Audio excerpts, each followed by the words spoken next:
Halito Chima Chukma. Allah Pesa.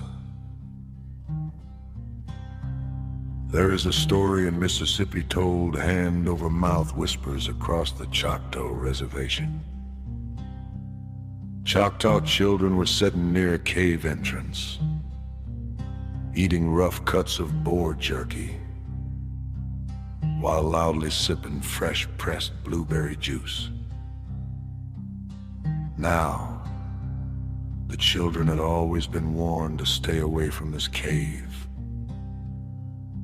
But children have always been curious. Out of nowhere, boom!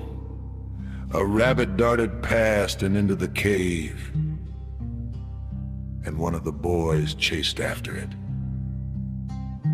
He ran fast like a deer. He tripped and fell face first into the cave. The boy stood up slowly and looked into the darkness. White figures from the cave ceiling, hanging.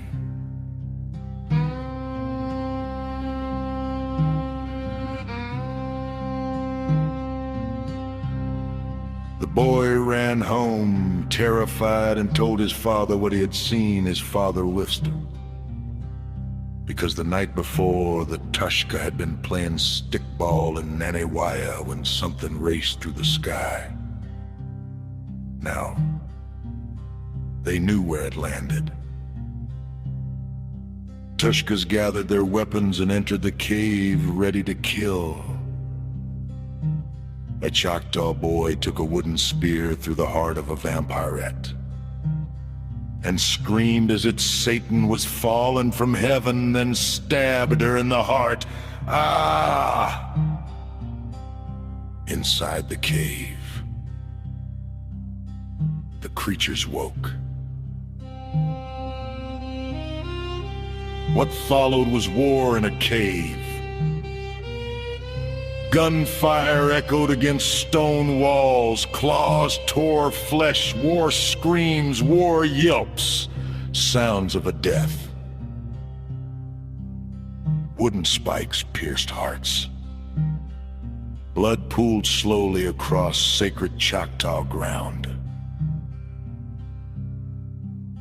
The Choctaw fought with rage,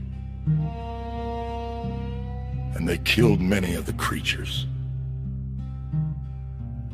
But their leader escaped. The vampire's wife was killed inside the cave. What remained inside him after that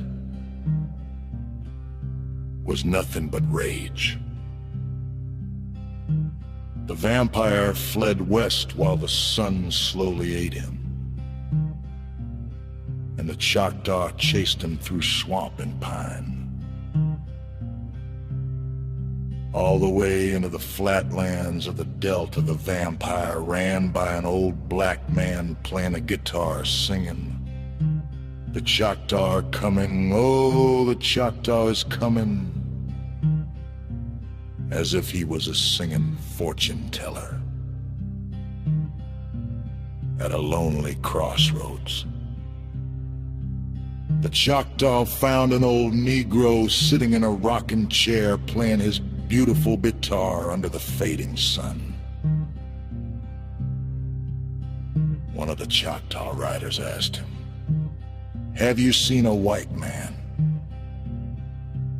The Negro pointed down the road. "Yonder ways, y'all, is that all?" Then he leaned back and continued playing his guitar behind dark black sunglasses. The Choctaw rode on. They approached a small house near the edge of town. A white gal opened the door with a shotgun. She pointed it directly at one of the Choctaws. The Choctaw unbothered. "We are hunting something very dangerous," he told her. He asked, "Have you seen anyone?" She answered no, then called for her husband. A Choctaw yelled from horseback, "Tushpa, let's go home before it gets too late." And before the sun disappeared, the Choctaw rode away. News spread into Rosedale, and from Rosedale, another Choctaw band of natives mounted their horses and rode toward Philadelphia after hearing what had happened. For the first time in generations, the two Choctaw bands became one. That night, in the reservation swamp, the Choctaw prepared for battle the same way their ancestors prepared for great hunts. They ate fish corn and fried blackberry pies fried in pig fat. They laughed loudly beside the fires while sharpening weapons. They drank. They celebrated like warriors before war, yelping loud into the sky. Then suddenly, the forest went silent. Vampires covered the branches like owls in the night. Then they dropped from the trees, and the killing began. War screams stretched beneath the pine canopies. The Choctaw were overwhelmed almost instantly. Everything slowed in slow motion. And then the protectors came like peregrine falcons out of the clouds. Wham! Wham!